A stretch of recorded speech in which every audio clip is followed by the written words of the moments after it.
guys, welcome back to Tutori Money. In the previous session, I have been talking about the classification of the solids. That is the two types, that is the crystalline and the amorphous solids. In this video, I am also going to be classification of solids, that is basis on the nature of intermolecular forces, that is classification of crystalline solids. So before moving on, let's understand what intermolecular forces or bonds are. These are the forces that are used to hold the particles or the constituent particles together in a solid. There are types of it. Let's go one by one. The first one is van der Waals force, ionic bonds, covalent bonds, and metallic bonds. Based on these above mentioned four types of intermolecular bonds or forces, these crystalline solids are also categorized into four more types of solids. We'll see one by one what that is.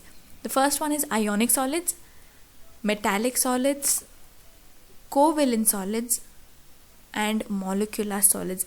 This is very important because we are going to be studying each and every solids in detail. First one, ionic solids.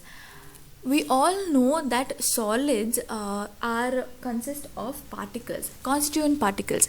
In this type of solids, the constituent particles are nothing but ions. Ions are of two types, positive and negative charged. Both of them are present in this type of solid. So you know that particles are held by some forces. In these, the ions are held by Coulombic or electrostatic forces and are also arranged regularly throughout the solids. These solids are very hard and brittle in nature. Next one is the boiling and the melting point of these solids are pretty high. In solid state, these behave as insulators. Can anybody tell me why they behave as insulators in ionic solids?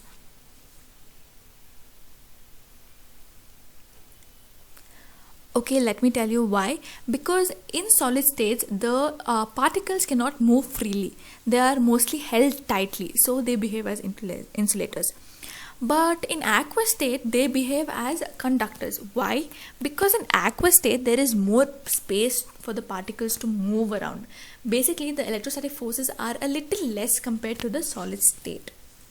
Next one. The ionic solids are soluble in polar solvents and also insoluble in non-polar solvents. In CET, if they ask you what is the solubility of ionic solids, basically they are mainly specifying polar solvents, so it's soluble. But if they mention in non-polar solvents, make sure it's insoluble. Just don't forget that, please remember it. High enthalpies of vaporization, do make a note of it. So for example, if you want to know what polar solvents are, it's nothing but water. Okay, so for non-polar solvents is nothing but like CS2, CCl4 or something like C6H6, etc. There are many stuffs. Okay, so for this also examples are pretty important, so please do make a note of it. Lithium fluoride, sodium chloride, potassium nitrate, and sodium sulfate. Make sure you have at least 4 good examples, at least 3 at least, so you need to remember even if you forget one or the other. This is the ionic solids. Please do make a note of it because it's very important. Moving on, metallic solids. Like in ionic solids, the particles are mainly ions, but here it's a little bit of difference. In metallic solids, they do have ions, but they are positive ions. But they also, the positive ions are surrounded by free electrons. A number of free electrons are there where countable number of positive ions are there. These these are called like metal cores or kernels, and a sea of free electrons are the constituent of metallic solids. If you don't understand like this, make sure you understand like this. Metallic solids constitutes of positive ions, and these positive ions are surrounded by free electrons or mobile electrons. Each and every metal atom contributes to one or more electrons. So if metallic solids have a number of atoms, so each atom contributes to 1 electrons towards the sea of electrons. They have moderate enthalpy of fusion. Electric and thermal conductivity is pretty high because they do have a number of electrons. They are malleable and ductile. There are lustrous and color in certain areas. That is because the electrons are there, they are lustrous in certain area. This is very simple. There are examples you can see, that is the copper, iron, nickel and metal alloys. Guys, please make sure that these electrons are also evenly spread out throughout the solid, and they are bounded by some kind of forces, but they are not as strong as the ionic solids. So this is a little less in terms of attraction, maybe you can say that. Yeah, so just make a note of all this stuff, it's very important.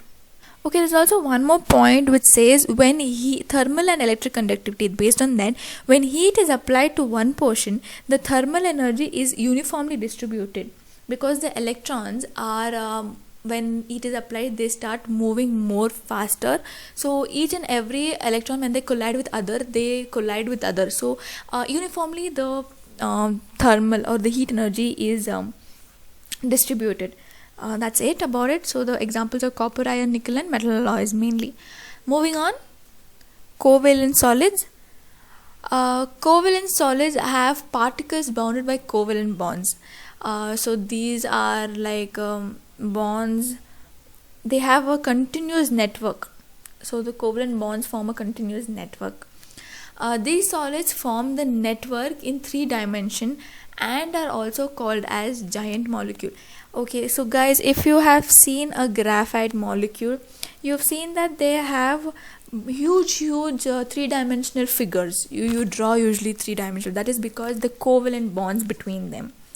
Since that is covalent bonds, that is like the bonds are like the weak van der Waals forces, which are very weak in nature and are not as strongly attracted like metallic or ionic solids. So they are little what can I say, they are little weak in nature, but due to the molecule present in the solid, they are huge in structure and in representation, and it's also in 3-dimensional.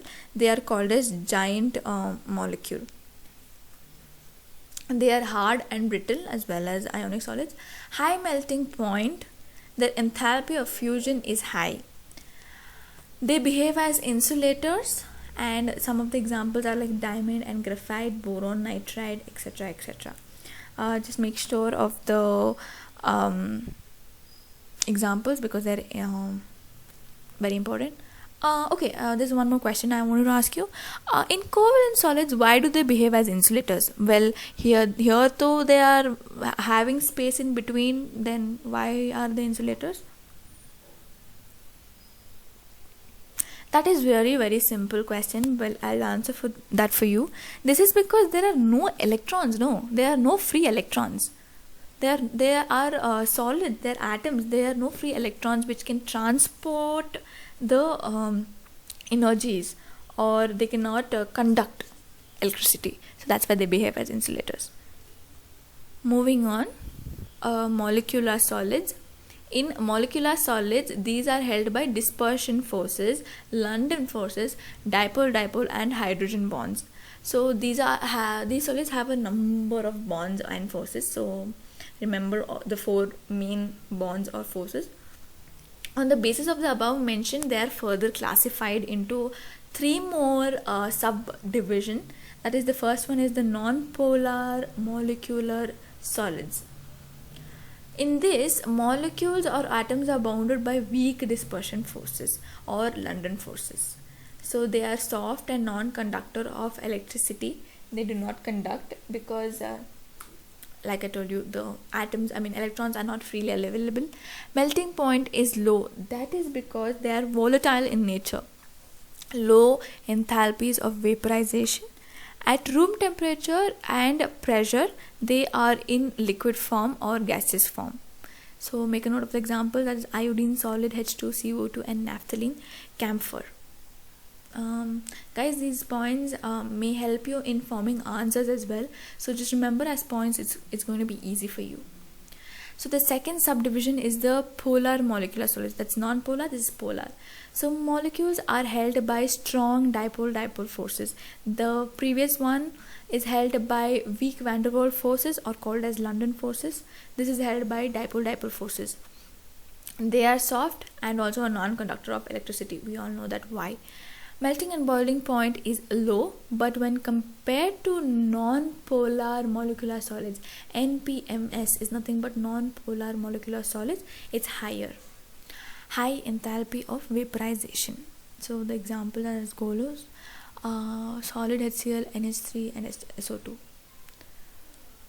The next third type is the hydrogen bonded molecular solids. These are held by intermolecular H bonding, that is, hydrogen is the main bonding holding the solids. This is non-conductor of electricity. In room temperature and pressure conditions, they are generally volatile liquids. So examples are ice. So this is a common example. Hope you guys enjoyed this session, and if you have any doubts or any mistakes I have done in the video, you can feel free to mail me through the email ID or in the comment section. I'm going to read all your comments, so please do give a comment and hit a like button, share it with your friends so that they can also get good marks, and please do subscribe for more videos. Thank you.